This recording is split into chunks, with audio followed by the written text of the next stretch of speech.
Good afternoon. Keith Wright with the city's Community Development Department. Here in Diamond Hill Historic neighborhood, we're preparing to conduct a code compliance walkthrough with the neighborhood. We have Sergey from the Historical Foundation, the president, and we're going to be talking with the neighbors about different concerns they might have and address those concerns. Up front, we have some sidewalk issues that we're going to be looking at, and then various issues relating to private property and then also public property. So we do have Sergey here. He'd like to make a few comments. Okay, well, this is a very historic neighborhood in the city. It's our association is actually the oldest neighborhood association in Lynchburg.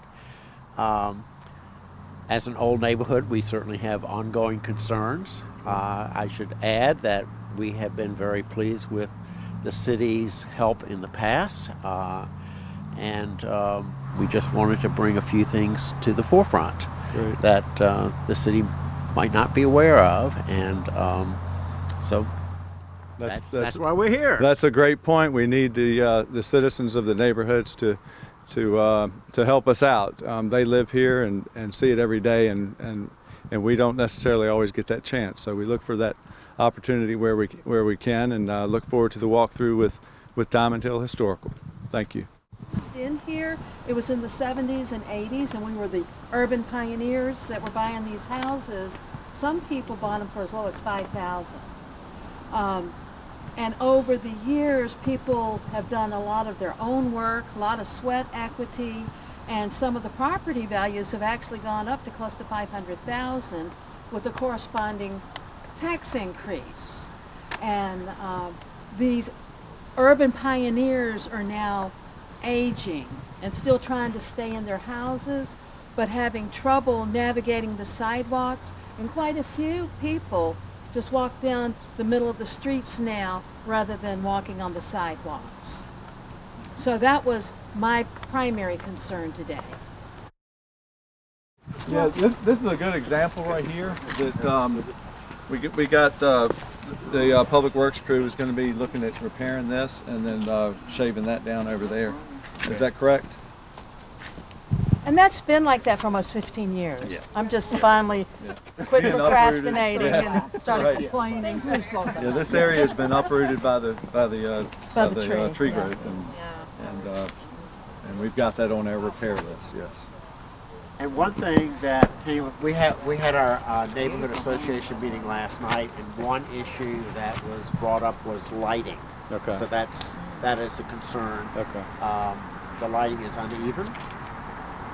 Like this is a very dark street at night. Right. If there are any out that you see, we can pull I'm the. not If you notice aware of any at the moment, but some of my neighbors might be. Yeah. Just pull the number off of the pole, and you can call it into 856 Civic. Oh, okay.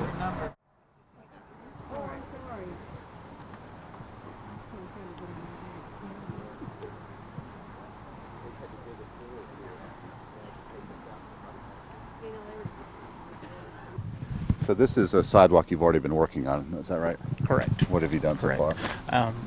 Well, the contractor crew has come in and they've actually lifted up the stones, added some more material to level it out, set the stones back, and then add the extra stone to fill in between the voids in the stone. And that's just something these stones tend to settle over time, I guess. Correct. It does. Basically, your rain and your snow has a hard effect on the sidewalk, so over time it will sink back down and we'll have to come back and redo it again. Did we mark this one right here? Yes. Oh, and it came up at our meeting last night that in this area there's a lot of problem with stray cats damaging property, using flower gardens as their kitty litter boxes, and actually damaging screen doors. Fleas. I don't know what we can do about that, but it was brought up last night. This sidewalk piece is already on the list. We have both of these marked. It's right there, but it's just faded. Oh. What I did is I marked it on the grass because I didn't want to mark the stone. because you'd have So it if we hanging see a on the white mark stone. like that, So that's... that Oh, I thought it was anywhere the you blue saw a little flag. white mark, I was actually marking with white paint. So anywhere you see a little white mark, that was me. Excellent, thank you. So Good to you're know. welcome.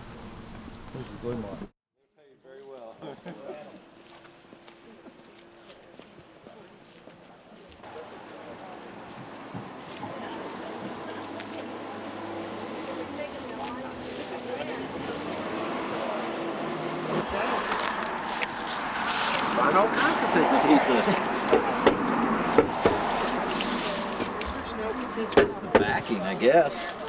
It's rotted out. I don't know. Is that a piece of steel just stuck in there? What will y'all do with that, you know? That's a water resources issue, and I'm not sure what they would do with that, quite frankly, because it's not a traditional. It's obviously fairly old. So I'll refer it to them. Yeah, it looks like it might just be metal. Pushed forward. Yeah, I think it was meant to hold the water there, and they just let it go down into the pit and then drain out. So. Complex over here, and it seems to get sold somewhat regularly, and then people say, yeah, we're coming in and we're fixing, and they do a little, and then it seems to get abandoned again. And then there's a house at the other end of Washington Street, a church, the Yellow House.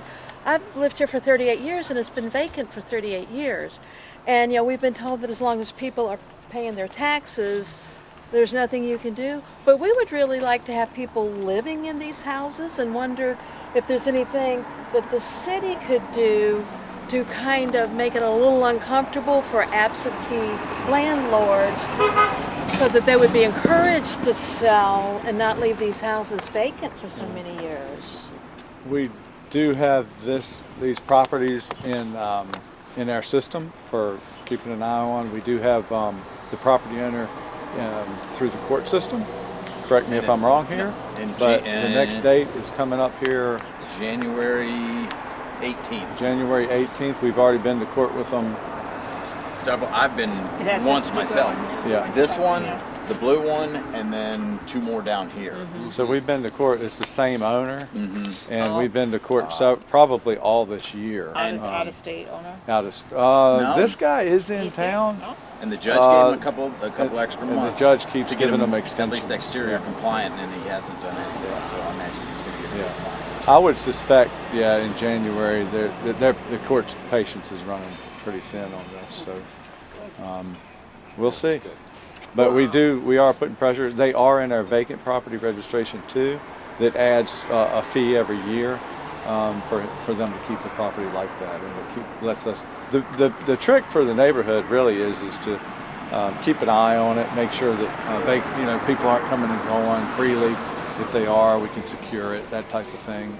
If something is just dangerous, let us know, that type of thing. We do keep we monitor those properties on a fairly regular basis, a few times a year, but a lot of times the neighbors might see something that we don't. So keep that in mind, just call 856-CITY. I'll probably say that number a lot. That's sort of our go-to number for complaints that we just don't have the resources to get around to everywhere, and so we do rely on the neighbors to report things like that. Well, as a historic district and a historic, the Diamond Hill Historic, what's the name of our group? Diamond Hill Historical Society. One of the main functions of that is to keep an eye on these houses, and when they're open, like you can see the windows open there and getting weather in, that's the kind of thing that leads to a house eventually rotting and falling down, and it won't be able to be saved after a certain point because there'll be so much damage. That's correct. And that's been going on for years with these. Yeah, I don't think you can step in and tell it's a hazard to. Yeah, the weather is pretty much at the owner's. I mean, if that's, but where we come in is if a kid could get through a window, or somebody could, to access that, you're going to have a ladder or something to get up to the higher spots. But if you could easily get into it, those are the ones we can go ahead and do something about and secure to keep people from going in and out freely. That's a problem. Yeah, it's a shame that they leave them with where the weather really is impacting the structure itself, and Yeah. just continued deterioration. But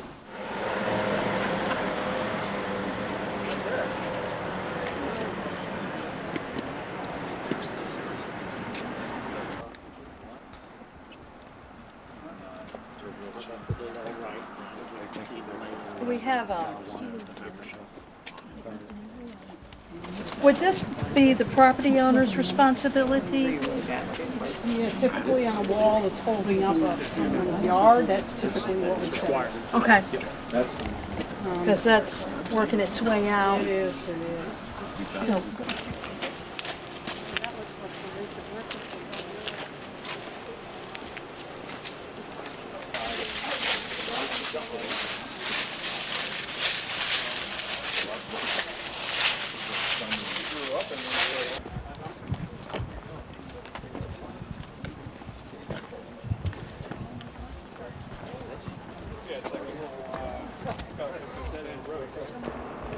And the other thing is, this asphalt here is put down by the city. Can they put on another layer, like an apron, to kind of help prevent all this gravel from washing into the Is this a drain? public street? Or is this, No. so we just, so Yeah. the city just did this?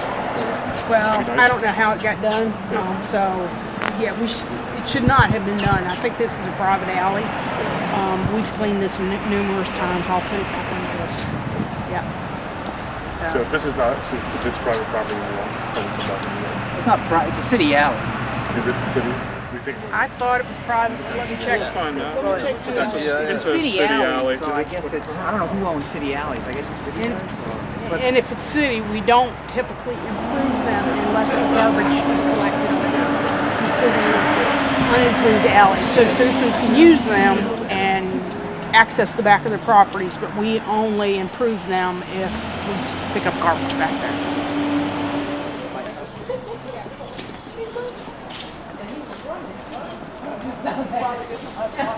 Property program and we monitor it, but check on it, make sure it's flat and secure, that nobody's getting into it because nobody lives in it. It's, I believe it's been deemed unfit for occupancy at this time. And somebody needs to, what about the porch that may fall down on somebody?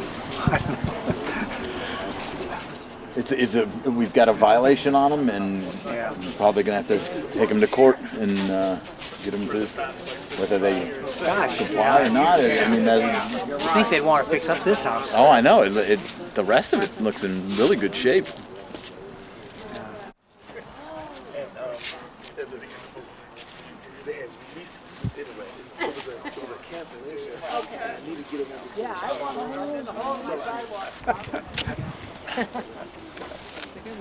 People have tripped on that because it sneaks up on you.